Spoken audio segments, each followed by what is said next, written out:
Hello friends, स्वागत अभिनंदन है आज के इस नई क्लास में। आज के इस वीडियो में हम लोग बातचीत जो करेंगे कि आपको हम पहले भी वीडियो में बताए थे कि लूसेंट सीरीज हम लोग शुरू करने वाले हैं, ठीक है। इसके तहत हम लोग बताएंगे कि प्राचीन और जैसे भारतीय संविधान। आपका सबसे ज्यादा कमेंट यही था कि सर इंडियन हिस्ट्री और भारत के संविधान को पढ़ाइए। तो इतिहास में आपको पहले भी बताया वेटेज ज्यादा रहता है। भारतीय संविधान यानी पॉलिटी, भारतीय संविधान का मतलब पॉलिटी समझिएगा, क्योंकि लूसेंट में पॉलिटी को भारतीय संविधान के अंतर्गत रखा गया है। और बेसिक फंडामेंटल ये है कि आपको भारतीय संविधान के अंतर्गत ही सारी लूसेंट में जितनी भी बातें की गई है ना, वो पॉलिटी की चीजें आपको कंप्लीट हो जाती है, ठीक है। तो इसको हम लोग पढ़ना अब शुरू करेंगे, ठीक है। तो यहाँ आज हमारा ये जो वीडियो है, इसमें बेसिक बातें ये होनी है कि बाबू देखिए कि आप जब बुक को निकालिएगा, लूसेंट के बुक को आखिर पढ़ना जब शुरू करेंगे ना, तो वहां पे आपको दिखिएगा विषय सूची दिखेगा, इसी तरह से आप देखिएगा विषय सूची दिखेगा। उसके तहत आप देखिएगा हिस्ट्री का जो टॉपिक है, अब हिस्ट्री का टॉपिक अब यहीं से हम लोग शुरू कर रहे हैं, ठीक है। आप समझते चलिए। तो हिस्ट्री का टॉपिक 3 पार्ट में बटा हुआ है। एक प्राचीन भारत आपको दिखेगा, जिसको एंशिएंट इंडिया, जो इंग्लिश वाले हैं वो एंशिएंट इंडिया इसको बोलते हैं। उसके बाद मध्यकाल आप देखिएगा, जिसको मिडावल इंडिया बोलते हैं। और तीसरा आधुनिक काल दिखेगा, जो कि आधुनिक भारत का इतिहास। और चौथा जो पॉइंट आपको दिखेगा वर्ल्ड हिस्ट्री दिखेगा। यानी 4 पॉइंट में ये बटा हुआ इतिहास का टॉपिक है, जिसमें कि वर्ल्ड हिस्ट्री आपको दिखेगा। तो ये विश्व इतिहास जिसको आप बोलते हैं, वर्ल्ड हिस्ट्री में मतलब विश्व के इतिहास के बारे में आपको पढ़ना है, ठीक है। तो इतनी बातें आपको समझ में आ गई होगी कि इतिहास अगर आप पढ़ना शुरू करेंगे तो आपको बेसिक रूप से 4 पॉइंट आपको पढ़ने हैं। पहला पॉइंट होगा प्राचीन, दूसरा मध्य, तीसरा आधुनिक, चौथा विश्व इतिहास, जिसको वर्ल्ड का इतिहास बोलते हैं, ठीक है। अब देखिए दूसरी बातें ये समझिए इतिहास को लेकर। इतिहास में आपको विषय सूची समझना होगा कि प्राचीन भारत के अपने अपने बहुत से मतलब कि देखिएगा चैप्टर दिए गए हैं। आधुनिक के भी अलग हैं, मध्यकाल के भी अलग हैं और विश्व इतिहास के भी अलग है। जब हम लोग शुरू करेंगे ना, स्टार्टिंग फेज जो है, जो कि आपको कल से वीडियो इसका मिलना शुरू हो जाएगा प्रॉपरली, ठीक है। तो उसमें हम लोग जो फोकस करेंगे, जैसे कि पहला चैप्टर जो है प्राचीन भारत के इतिहास के अध्ययन के स्रोत, यानी कि प्राचीन भारत के इतिहास के स्रोत आपको पहला चैप्टर पढ़ना है। आप जितने भी विद्वान होंगे कोई बात नहीं है, आपने पढ़ा होगा, 10 बार पढ़ा होगा, या हमसे आप पढ़ रहे हैं, तो चूंकि आपको हमने कई एक बार पढ़ाया हुआ है कि भारत के इतिहास के पढ़ने के लिए जो सिलेबस में आप देखिएगा सोर्सेस हैं, उसके बारे में हमने आपको बहुत बार पढ़ाया है। आपने बहुत विद्वता हासिल कर ली होगी, वो भी ठीक है, आपने बहुत, आपको याद होगा, ये सब कुछ ठीक है। लेकिन इस विषय का और इस टॉपिक से हम लोग को जो पढ़ना है ना, प्राचीन भारत के इतिहास के स्रोत, वो आपको लूसेंट से पढ़ने हैं। और लूसेंट बुक अगर आप लिए हैं तो ठीक है, नहीं लिए हैं तो आप ले लीजिएगा, और नहीं लीजिएगा तो वो आपकी दिक्कत है।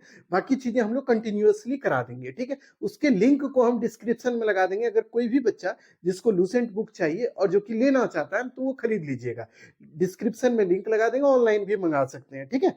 और देखिए दूसरी बात है कि जब हम लोग प्राचीन भारत यानी इतिहास पेपर को शुरू करेंगे तो प्राचीन भारत से शुरू करेंगे, क्योंकि इतिहास भारत का यहीं से शुरू होता है। तो इसका पहला टॉपिक कल हम लोग पढ़ेंगे। उसके बाद देखिए ये 4 पार्ट में बटा हुआ है ना, तो पहले हम लोग कंप्लीट करेंगे प्राचीन भारत को, ठीक है। उसके बाद हम लोग मध्यकाल, आधुनिक और फिर विश्व इतिहास में जाएंगे। लेकिन पहला टॉपिक फर्स्ट डे है, इसीलिए हम लोग एक ही टॉपिक आपको होमवर्क दे रहे हैं कि प्राचीन भारत के इतिहास के स्रोत जो है, अगर लूसेंट बुक है तो उसमें एक बार पढ़ लीजिएगा, नहीं पढ़िएगा कोई बात नहीं, हम जब पढ़ाएंगे तो आपको सब समझ में आने लगेगा। दूसरा जो टॉपिक हम लोग शुरू करेंगे, आपका बहुत ज्यादा डिमांड ये था कि सर जब हम लोग प्राचीन, आधुनिक, ये विश्व इतिहास जो है, ये तो हम लोग करेंगे ही इतिहास के पार्ट को, बट हम लोग एक काम करते हैं, दूसरा पेपर भी पढ़ेंगे, जो कि हमने बोला था ज्योग्राफी, इकोनॉमिक्स, क्या पढ़ना चाहते हैं बताइएगा। तो आपने जो कमेंट किया है ना, उसमें सबसे ज्यादा सर्वाधिक कमेंट जो आया है वो है भारतीय संविधान, यानी पॉलिटिकल साइंस का, यानी पॉलिटी का। आपने बोला है कि सर गुरुजी पॉलिटी हम लोग को पढ़ा दीजिए, यानी हिस्ट्री के साथ पॉलिटी भी चलाइए। तो चलिए हम लोग उसको भी करते हैं। तो पॉलिटी को जब आप बाबू देखना शुरू कीजिएगा ना, तो पॉलिटी का यही पूरा का पूरा सिलेबस है आपके लूसेंट के आधार पर। जैसे कि भारतीय संविधान का विकास, संक्षिप्त विकास कैसे हुआ, भारतीय संविधान सभा पढ़िएगा, भारतीय संविधान की प्रस्तावना या उद्देशिका जिसको बोलते हैं उसको पढ़ेंगे। फिर विदेशी स्रोत कौन कौन है, जो कि भारतीय संविधान को जब लिखा गया तो उसके कौन कौन से विदेशी स्रोत हैं उसको पढ़ेंगे। मौलिक अधिकार, मौलिक कर्तव्य, या फिर राज्य के नीति निर्देशक तत्व, फिर राष्ट्रपति, प्रधानमंत्री, सब कुछ इसके अंतर्गत आपको पढ़ना है। तो ये पूरा टॉपिक आपका कंप्लीट हो जाता है भारतीय, आप देखिएगा ज्योग्राफी, ये माफ कीजिएगा पॉलिटिकल साइंस का, ठीक है। तो इसमें जो हम लोग पढ़ेंगे आपके लिए होमवर्क जो सीरीज है, जिसको हम चला रहे हैं, जो आपके हिसाब से चलाएंगे, जो कि आपके एग्जाम, यानी कि कोई भी एग्जाम आप करिएगा तैयारी उसका, तो कम से कम तब तक आपकी तैयारी इतनी मजबूत हो जाएगी कि आप आराम से अपने एग्जाम में कंपटीशन में भी एग्जाम के साथ साथ बैठ सकिएगा। तो इसमें हम लोग भारतीय संविधान का पहला टॉपिक जो पढ़ेंगे वो भारतीय संविधान के विकास का संक्षिप्त इतिहास। ये टॉपिक आप पढ़ने बैठिएगा ना बाबू, ये थोड़ा टॉपिक बड़ा है और इसमें याद करने वाली ज्यादा फैक्टर है और ज्यादा टॉपिक है, इसको हम भी बताएंगे। जैसे कि 1858 का जो चार्टर, ये माफ कीजिए, एक्ट आया, उसमें क्या क्या बोला गया। फिर 1773 यानी 1773 का जो अधिनियम आएगा, जो कि आप देखिएगा भारत में ब्रिटिश सत्ता स्थापित होगी, उसके बाद ये अधिनियम आएगा, उसमें क्या क्या बोला गया उसको भी हम लोग डिस्कस करेंगे। लेकिन अब आपके दिमाग में ये चल रहा होगा कि इतिहास को भी एक साथ और पॉलिटी को भी एक साथ, तो नहीं, इतिहास का एक क्लास अलग चलेगा और पॉलिटी का एक क्लास अलग चलेगा, यानी दो क्लास आपको रेगुलरली करना पड़ेगा। लेकिन इसमें यही है, फाउंडेशन आपके लिए ये है कि रेगुलर पढ़ना पड़ेगा। ऐसा नहीं है कि आप एक दिन पढ़े दूसरा दिन छोड़ दिए, नहीं होगा, वैसे में काम आपका नहीं होने वाला है। ठीक है, आपको डेली उसके लिए हम जो है ना, हर दिन का वीडियो का टाइम शेड्यूल आपको मेरे इसी चैनल पर मिल जाएगा। आप चैनल में जाइएगा, वीडियो वाला सेक्शन जो होता है ना, आप होम के बाद देखिएगा, किसी भी वीडियो के बाद मतलब चैनल में होम के बाद आप देखिएगा वीडियो का सेक्शन आता है, वीडियो का, तो इसी में जाइएगा तो आपको पता चलेगा क्या बजे आपका क्लास होगा। ठीक है, यहीं पे सारा चीज दे देंगे और यहीं से आपको क्लास करना है। ठीक है, बुक के आधार पर हम लोग क्या करेंगे, ऑब्जेक्टिव सब्जेक्टिव दोनों तरह से हम लोग को पढ़ना पड़ेगा। क्योंकि आप देखिए, ऑब्जेक्टिव कर लीजिएगा ठीक है, आप उसमें क्या होगा, रट लीजिएगा, इन कंसेप्ट भी आपको चाहिए, कंसेप्ट के बेस पे ही आपका सिलेक्शन होगा।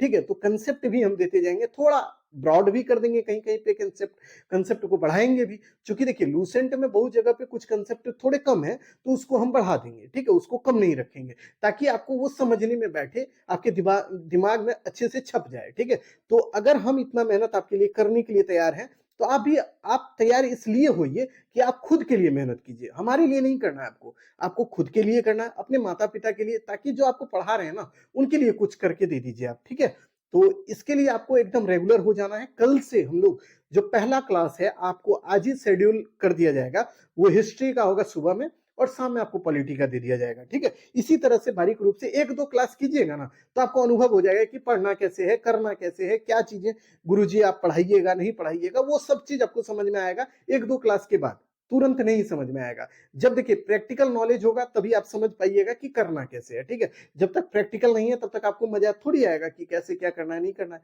ठीक है, दूसरी बात, बहुत से बच्चे ये बोलते हैं कि सर टेलीग्राम का लिंक, तो टेलीग्राम का लिंक जो है डिस्क्रिप्शन में दे देंगे, व्हाट्सएप का भी लिंक रहेगा, व्हाट्सएप चैनल को भी ज्वाइन कीजिए, टेलीग्राम को भी कर लीजिए। अगर कोई दिक्कत है, कोई भी परेशानी है, तो इंस्टाग्राम पे आप हमको फॉलो कर सकते हैं, वहां पे आप पर्सनली हमको मैसेज कर दीजिएगा, तो उस प्रॉब्लम को भी हम खत्म करने या उसको सॉल्व करने का प्रयास करेंगे। ठीक है, तो बाकी चीजें नए क्लास में नए वीडियो के साथ, और वहां पे आपको बताएंगे कैसे पढ़ना है नहीं पढ़ना है, उन चीजों के साथ हम लोग क्लास को शुरू करेंगे। आपसे एक रिक्वेस्ट है, आप एक बात बताइए, आपसे हम जब कुछ बच्चे जो हमसे बहुत पर्सनली जुड़े हैं ना, उन्होंने वीडियो पहले वाले को देखा, उसके बाद उनका कमेंट ये था कि सर देखिए, आप ऑब्जेक्टिव नहीं बल्कि सब्जेक्टिव के साथ साथ ऑब्जेक्टिव कराइए तो मजा आएगा। जैसे एक टॉपिक सब्जेक्टिव खत्म कीजिए, उसके बाद उसका ऑब्जेक्टिव कराइए, तब होगा क्या कि उसमें प्रैक्टिस हम कर पाएंगे।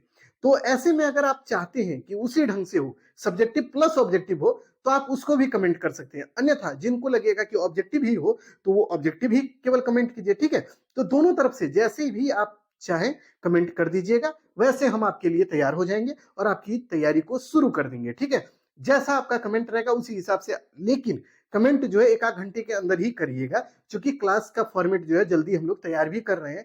क्योंकि देखिए कोई भी क्लास बनाने में हमको 3 से 4 घंटा लगता है, हर एक जो भी आपको पढ़ा रहे हैं ना, तो 2-3 घंटा वो मेहनत पीछे पहले करते हैं, उसके बाद आपके लिए तैयारी कराते हैं। ठीक है, तो इसीलिए क्लास के लिए आप जल्दी से हमको कमेंट कर दीजिएगा, जैसा बोलिएगा बाबू वैसे हम तैयार हो जाएंगे आपके लिए, और वैसे आपकी तैयारी शुरू कर देंगे फ्री ऑफ कॉस्ट। ठीक है, तो चलिए बाबू, आज के लिए इतना ही। अगले क्लास में फिर से नई चीजों के साथ टॉपिक वाइज हम लोग शुरू करते हैं और टॉपिक वाइज आपसे बातचीत करेंगे। ठीक है, चलिए, धन्यवाद।